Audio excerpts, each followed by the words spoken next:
kembali lagi ke channel Exumandak di Australia. Dan pada kesempatan ini saya ingin mengucapkan secara langsung selamat tahun baru kepada kita semua. Belum terlambat lagi walaupun sudah 10 hari bulan hari ini. Jadi walaupun di mana kamu berada, sama ada di Malaysia, di Sabah ataupun di Indonesia ataupun dimanapun kamu berada yang menonton channel Exumandak pada ketika ini, saya ingin mengucapkan, saya dan keluarga saya ingin mengucapkan selamat tahun baru kepada kamu semua. Semoga tahun ini lebih baik dan lebih ceria, gembira berbanding tahun yang lalu lah, yang dimana kita mengalami banyak hal, yaitu COVID-19, bencana alam seperti banjir dan juga tanah runtuh segalanya lah. Jadi harap-harap tahun ini mempunyai permulaan yang baik untuk kita semua. Oke, jadi hari ini topik Exumandak adalah berkaitan dengan kerja.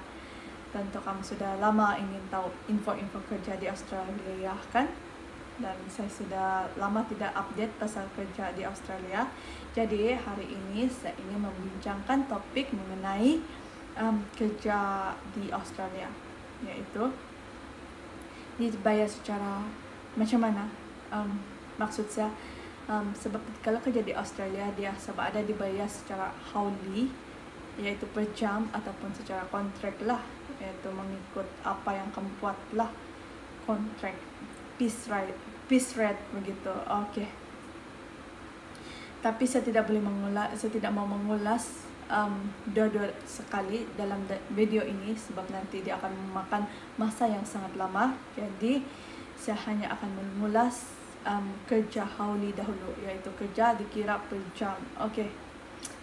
Di Australia seperti yang saya cakap sebentar tadi, dia ada dua jenis kerja, yaitu dibayar secara hourly ataupun dibayar secara kontrak lah. Itu bagi sesiapa yang bekerja ladang ataupun bekerja kilang ataupun bekerja kedai macam tu. Kalau kedai itu semestinya adalah kerja dibayar secara hourly lah, dan kebanyakan kalau ladang-ladang tu akan dibayar secara hourly ataupun kontrak. Okey. Kalau kerja ladang secara hourly adalah kerja di packing shed, di mana kamu akan kerja menyusun box-box grape ataupun bin-bin oren ataupun avocado yang telah dipetik oleh pekerja-pekerja di ladang dan dihantar ke kilang lah. Itu dikira sebagai kerja hourly. Okey. Bagi sesiapa kamu yang tidak tahan panas, sebab sekarang ni adalah musim summer di sini. Dia start bulan 12 sampai bulan 4, bulan 3, 4 macam tu. Jadi sesiapa yang tidak tahan kerja ladang dibayar secara kontrak, kerja hourly adalah pilihan kamu. Okey. Kalau kerja hourly ni dia akan dibayar mengikut jam, dan satu hari kadang-kadang dia punya kerja 8 hingga 10 jam, ada juga yang sampai 12 jam lah, mengikut kesibukan di dalam kilang itu. Okey. Berapa kena bayar dalam 1 jam? Okey. Kalau kamu datang di sini bekerja untuk hourly macam tu, paling minimum adalah gaji dia $24 11 sen atau 30 sen macam tu lah.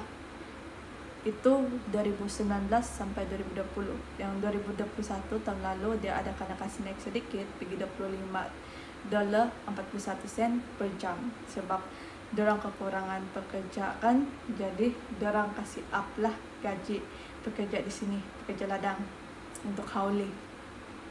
Itu kalau kamu bayar tax. Kalau kamu tidak permit kerja datang di sini, sebab ada kawan-kawan kamu dengar yang ada juga kerja di sini tidak bayar tax, dorang akan bayar lebih murah ya, sekitar dalam $14 sampai ke 18 atau 20. Paling bertuah lah kamu kalau kamu dapat $20 1 jam kalau tidak bayar tax. Jadi itu pun jarang-jarang. Kebanyakan rata-rata orang bayar 18 macam tu. Yang lebih teruk seperti pada 2016 semasa ex Mandak sampai di sini pertama kali sebab masih mengurus permit kerja. Jadi ex Mandak kerja Sayuzuki nih secara hauli di Queensland sana di Cairns hanya dibayar secara hauli $14 satu jamnya, itu sebab tidak permit kerja. Jadi sangat-sangat penting kamu ada permit kerja di sini. Dan jangan lupa cek video ex Mandak mengenai datang ke Australia tanpa permit kerja di akhir video ini nanti. Oke, iklan dahulu. So, saya teruskan. Jadi,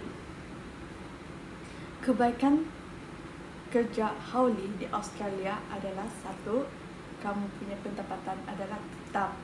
Kamu tak perlu risau sebab dalam satu minggu tuh kamu akan dapat pendapatan sekurang-kurangnya 800 hingga 1.300 setelah tax, selepas potong tax lah. Dan kalau lebih itu adalah bonus untuk kamu sekiranya kamu dapat kerja dalam 12 jam satu hari macam itulah contoh dia dalam satu hari. So purata kerja dia adalah 8 hingga 10 jam, tapi kadang-kadang ada masa-masa dia akan memerlukan masa kerja yang lebih panjang, yaitu 11 hingga 12 jam. Dan itu adalah pertama, kamu punya pendapatan adalah fix. Jadi kedua adalah kamu punya tempat kerja selesa lah, tidak panas dan tidak berdebu sebab kerja di dalam kilang kan, dalam bangunan, jadi tidak terdedah dengan panas terik matahari. Terutama sekarang adalah musim sama di sini dan sangat-sangat banyak lalat yang masuk di mata dan cuaca sangat panas dan kamu akan berpeluh ataupun banyak debu di dalam farm tuh. Jadi mungkin segelintir kamu tidak tahan kerja macam tuh. Jadi kerja hauli ini adalah pilihan yang terbaik lah. Dan kerja hauli ini bagus sebab kalau hujan ataupun panas, kalau hujan lah macam tu, kamu tidak kena hujan lah masa di dalam farm. Jadi itu adalah kebaikan dia yang kedua. Jadi yang ketiga, kamu akan ada cuti 1 hari atau 2 hari 1 minggu, bergantunglah. Jadi kadang-kadang 2 minggu sekali cuti, dan kadang-kadang 1 minggu itu kamu ada cuti 1 hari atau 2 hari. Jadi bergantung kamu punya tempat kerja dan kamu time itulah. Jadi itu adalah yang ketiga. Jadi yang keempat adalah keselamatan kamu terjamin sebab kamu kerja di dalam bangunan seperti yang saya cakap tadi dan hanya menggunakan packing macam tu. Jadi masa kerja kamu terjaminlah keselamatan kamu. Itu adalah kebaikan dia. Alright, so kelemahan dia, apakah kelemahan atau keburukan dia? Oke, kelemahan dia adalah yang pertama adalah kamu mesti cepat. Kamu mesti cepat ataupun kamu mesti seiring dengan kamu punya rakan kerja di sebelah kamu lah. Jadi kalau kamu lambat macam tu, kamu ada risiko untuk ditegur oleh supervisor kamu ataupun dimarah oleh kamu punya farmer lah. Dan sebab kamu memerlukan kecepatan tangan untuk packing, wrapping dia ataupun apa-apa kerja yang dilakukan secara hauli. Jadi bukan juga terlampau cepat, tapi maksud saya adalah seiring dengan akan kerja yang lain lah. Dan kebanyakan mereka adalah sangat laju sebab kalau bos sudah kasih atau farmer sudah kasih laju tu mesin sebab terlampau banyak buah dari ladang, kamu mesti lajulah untuk packing dia kasih masuk di dalam kotak tu. Jadi itu adalah kerja di packing shed. Kalau hauli di almond lain lagi dia punya jalan kerja, tapi rata-rata memang memerlukan kamu seiring dengan rakan kerja yang lain lah. Tidak boleh terlampau lambat, ketinggalan di belakang macam tu sebab dia kerja hauli kan. Jadi yang kedua adalah kamu akan terasa sangat lama tu kerja. Macam first time saya kerja hauli tu, waktu kerja sayur tu sudah di ladang, penat-penat begitu ataupun di share, sangat terasa 1 jam tuh macam 2-3 jam macam itulah, terasa lama dia. Jadi itu adalah keburukan atau kelemahan dia untuk kerja hauli. Jadi rehat dia untuk kerja hauli ini ada 3 ya, 2 kali semuka dan 1 kali masa rehat tengah hari. Jadi masa semuka itu adalah antara jam 9 atau jam 10 pagi dan dia maafkan saya, memakan masa selama 10 hingga 15 menit. Tapi kebanyakan farmer dia bagi 10 minit masa smoker sajalah, yaitu jam 9 atau jam 10 pagi dan jam 2 atau jam 3 petang. Jadi 2 kali smoker 10-10 menit. Dan itu tidak akan ditolak daripada kamu punya kerja ya, maksud saya time sheet tuh. Sebab kalau kamu makan tengah hari itu, rehat makan tengah hari 30 menit itu akan ditolak. Contoh 10 jam 1 hari. Jadi 30 menit tuh masa makan tengah hari akan ditolak daripada 10 jam tuh, jadi 9/5 lagi lah masa kerja kamu dalam 1 hari. Jadi itu adalah masa rehat dia. Jadi saya sudah kupas pasal kerja dia, gaji dia. Jadi sekarang saya mau kupas mengenai masa kerja dalam seminggu.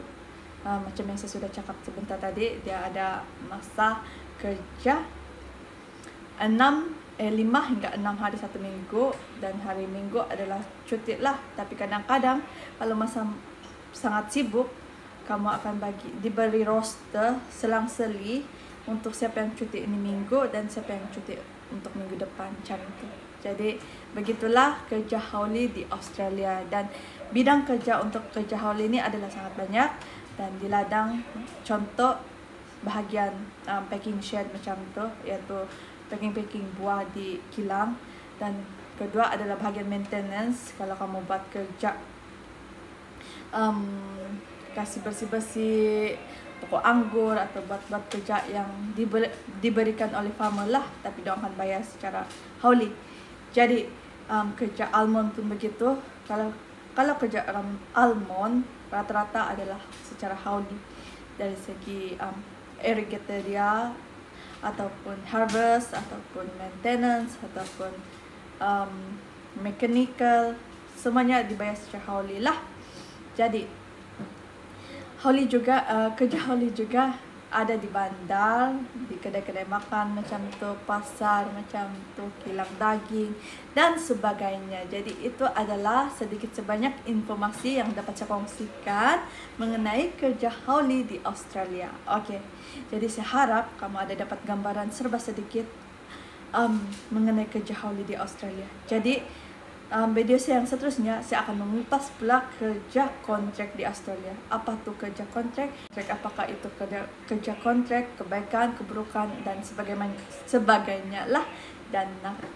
Dan saksikan video saya yang seterusnya. Teruskan subscribe supaya kamu dapat notification apabila saya ada video yang terbaru. Jadi maafkan saya sekiranya saya tidak berapa konsisten dalam membuat video ataupun mengupload video, sebab paham-paham saja sekarang saya punya anak yang masih kecil dan kadang-kadang dia sakit ataupun kadang-kadang dia sangat macam melekat, tidak mau saya bekerja. Jadi saya tidak ada masa luang untuk membuat video lah. Jadi sekian saja video saya untuk kali ini, dan saya harap kamu dapat informasi serba sedikit seperti yang saya katakan. Dan jangan lupa like, subscribe dan komen apalagi topik yang kamu saya ulas ataupun apa yang kamu mau tahu pasal kerja di Australia. Sekian, terima kasih, bye.